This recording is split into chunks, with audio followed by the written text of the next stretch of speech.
Alright guys, welcome to Performance Firearms channel. I'm John Rodriguez, and today I'm going to show you a quick and easy way that you can mount your scope at home with basic tools that you could find at either Home Depot or Harbor Freight or anything like that. Tools that you're going to need to properly install a scope on your rifle is going to be an inch-pound torque wrench. This was $10 at Harbor Freight. You're going to need whatever torque or Allen driver your scope rings require. Gonna need a couple levels.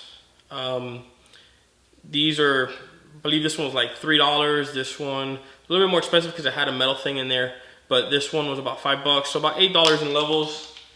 And then of course whatever, I mean, I have a socket set. This one was a Father's Day gift a long time ago, a couple years ago. So whatever socket set you need to tighten down the rings. And of course, good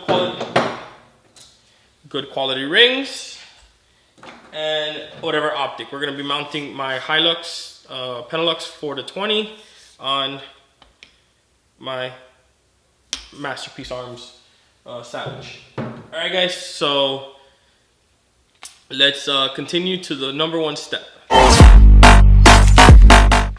Alright guys, so step one of course would be to put whatever whatever base you're going to use. This one's already installed, so this is a PRI mounting for the Savage short action.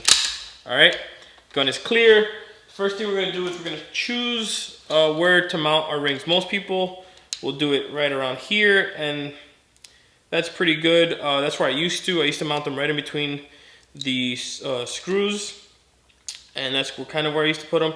Now I like to go a little bit further in front. Another thing that is like a pet peeve of mine is whenever you see the locking nut on the action side. So that is like a huge pet peeve of mine. Always has to go nut to the outside of the action. Always. That's just my biggest pet peeve.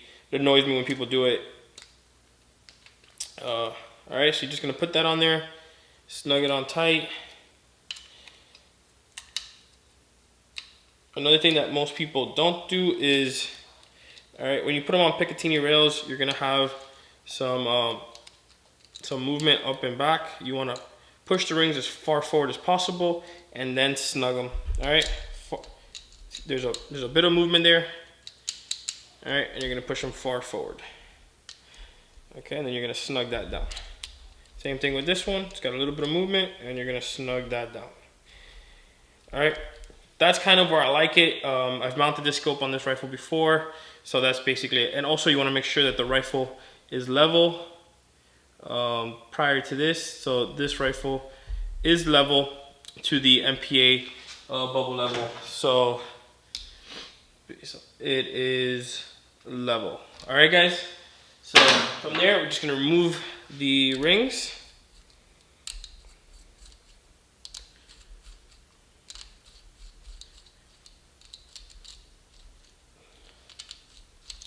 Oh, drop the screw. Sometimes that happens, guys, when you try to take all of them all at once, which is kind of what I like to do. I like to keep them all just cradled inside the ring for quick, easy install. So that's generally what I tend to do. All right, so, and I just put it down like that, even it just keeps the screws perfectly. All right.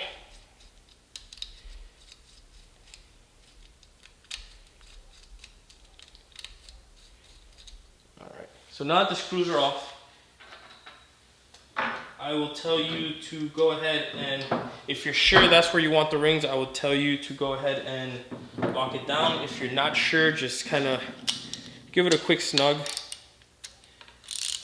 Just snug it down just a little bit before you pre-check it, just to make sure that it does not move while you're installing the scope. All right, next step. Most people tell you this is where you have to lap the rings. Most quality rings are CNC'd machine, and you don't have to lap. If you feel comfortable lapping it, then go ahead and lapping it. At this point, you will drop in the scope, wherever it sits, right there. And this is the point that I like to go ahead and check for eye relief, all right? Go ahead and check, make sure that I can get good eye relief. Make sure when you check the eye relief, you check it at max level. Make sure you get no scope shadows. Everything is perfect. All right, and everything is perfect for me right at that setting. So that's what I'm going to set at. Later on, if I ever want to remove it, I could just loosen up and move the whole set. So that being said, we're going to go ahead and put the front rings on, and then just kind of snug them up.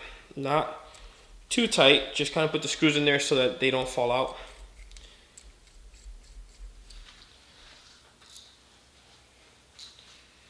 Alright. Gonna drop them in. That's why I like to keep the screws in them when I remove them, because it's just pretty easier than just dropping in each screw. Alright, so once they're pretty snug in there, I mean not snug, I mean the rifle, the scope should still be able to move. Alright, now I like to remove, on this particular scope I like to remove this so I have a nice flat surface to put my level. Okay, and then we're going to use a level for this. Go ahead and just drop in a level. Make sure the gun's level, and then make sure that's level, and then just going to go ahead and rotate it till you see it's level, and then you're going to go ahead and snug these at a cross pattern. You also want even spacing. So while you're tightening down, make sure you have even spacing. If you didn't get even spacing, there's an easier way. There's a nice, easy way to do this. You could always reduce. I'll show you what to do with that. This one's not gonna have even spacing, but I'm gonna snug it down just so you guys can see how I do it. All right, this one we're gonna focus more on even spacing. So, all right. So this one has even spacing. The front one doesn't. Scope did move a little bit, so we're gonna go ahead and. Sometimes when you move these when you tighten these scopes down, they tend to move a little bit. So you just want to be. That's why you want to keep the level on them.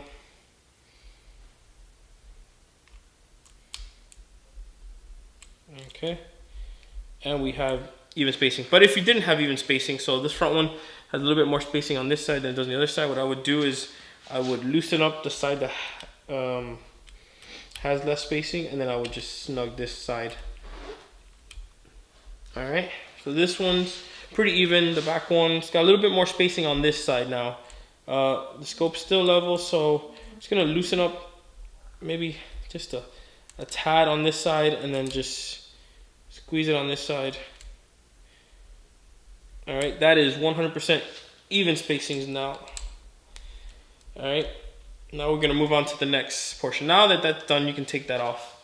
It's not even gonna go anywhere. So we are going to torque everything down. All right, I'm gonna start with the bottom. We're gonna do these at 60 inch-pounds. That's normally what the manufacturer's specification go anywhere from 40 to 60. So we're gonna do 60. And we're just gonna go ahead and, all right. Whoa. All right, and that clicked. I'm using my tripod to mount, so it's just easier than being on the ground or something like that. All right, now we're gonna switch over to the driver. All right, and we're gonna switch to about 20 inch-pounds, which is normally the standard.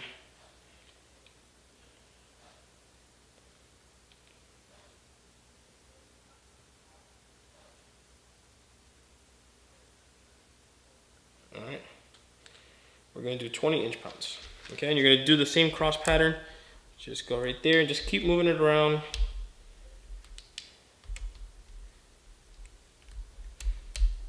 Don't just snug up one side, just keep moving around till it's all nice and tight. And then you'll come back and make sure it's all torqued down.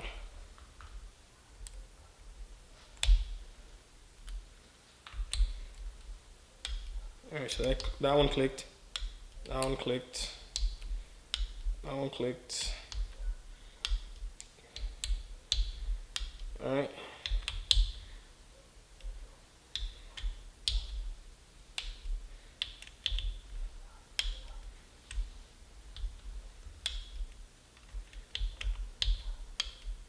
All right, and then we're just gonna go back and double check everything. All right, make sure it's all.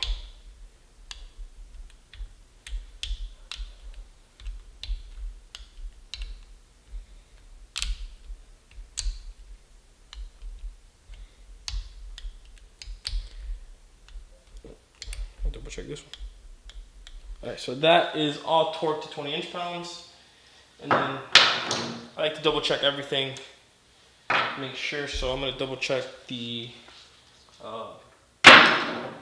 bottom one. All right.